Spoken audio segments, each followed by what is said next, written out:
If I asked you to name the best football nation in history, you'd most likely mention Brazil, because they've never failed to produce the best players, whose style of play we've always enjoyed, whether through the World Cup, which they dominated 5 times, or through their presence in most European and international leagues, as you'll find at least one Brazilian player in every club, unlike their coaches, where we can't even find a single one coaching any big clubs in Europe right now, and all their previous experiences have been failures. So why is that?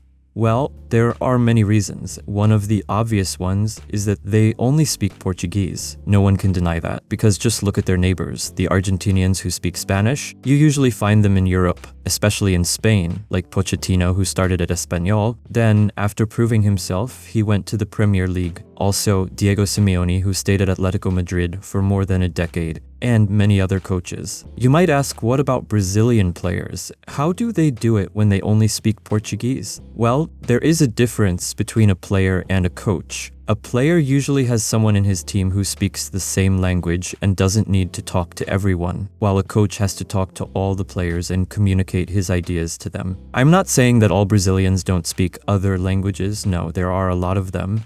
But one of the reasons for that is language, because language in coaching is very important. But even if they speak English or Spanish, they prefer to stay in Brazil. And it's because they feel comfortable where they are and prefer to stay in their home country. And on top of that, they get a good salary. I mean, if you look at the average salaries of coaches in Europe and Brazil, there's not much difference, especially if you take into account taxes and the cost of living in Europe. So they say, in this case, why'd I leave my home and my family for a small difference? That's why you see when any coach leaves Brazil, they go to the Middle East or China, where the money is. And before you come and say, there have been many coaches who've coached European clubs, yeah, man, I know, but they've not been good experiences. They've all failed to prove their abilities, whether it was Scolari with Chelsea, Luxemburgo with Real Madrid, or any other coach. And that was decades ago. I mean, today it's more difficult to manage a European club, not only because the leagues have become more competitive, but also Brazilian coaches rely a lot on individual skills, while European football is now more of a collective effort. So you see that even many Brazilian players can't show their skills like they did years ago. And you may also have noticed that in recent years, Brazil have suffered a lot against well-organized teams. And that's because football has changed a lot, and it's no longer about dribbling and freestyle. Sure, sometimes we need a player with dribbling skills who can change the game all by himself, but most of the time, it's all about teamwork. So Brazilian coaches should work on these parts and change their way of playing. But to be fair, there are many things that prevent them from changing. First of all, in Brazil, they sack coaches a lot. I mean, after 3 or 4 games, if he hasn't done well, they sack him immediately. And if you look at the profile of any Brazilian coach, it takes 3 pages to show his whole coaching career. I say that because every coach needs time to test his ideas and see what works and what doesn't, so they just stick to their old ideas. Plus, even Brazilian players prefer to play freely as they've used to do in the streets, where there are no rules and players try to express themselves through football. And it's not easy for the coach to force them to change, so you could say that their coaching style is outdated and can't adapt to Europe. Also, they don't want to leave their comfort zone either. I mean, they're in Brazil with their family and friends, living in a place where people share the same culture and language, and they're also far from the stress of European football and the effort it demands. I'm not saying it's easy to coach in Brazil. On the contrary, they have a competitive league. The fans always expect the team to win, and if they don't, the coach is always the victim.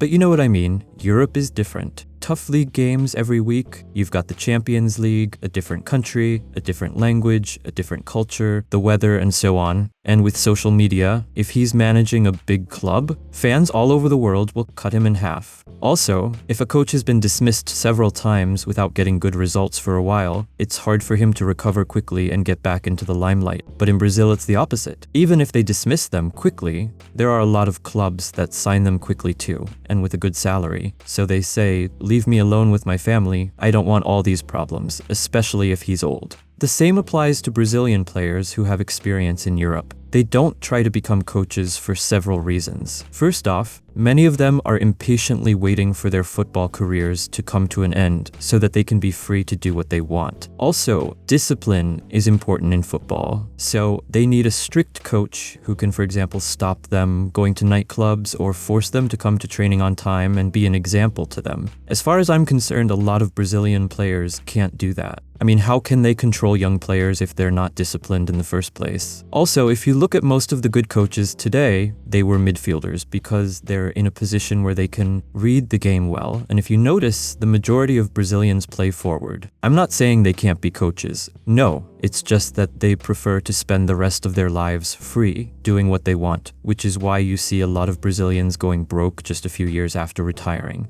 And that's another story. That's why coaches are very rare in Brazil. And to be honest, even the ones that are already coaches aren't very good. You can see that they haven't even been able to find a coach for the national team. Also, Brazilian clubs are looking abroad for coaches, like the Argentinians and the Portuguese, especially the Portuguese who speak the same language, and to open up to European football. To be honest, I find it strange they're the best football nation of all time and they haven't managed to find a good coach. Sure, we can't deny that the Brazilian Football Confederation is trying to solve all these problems by opening up more to European football and offering more coaching licenses and courses similar to those offered in Europe, especially after 2014. Because after that World Cup, they discovered that football had changed and they have a lot of problems to solve. I mean, they're trying, but they still have a lot of work to do. I'm not saying they have bad coaches, but come on.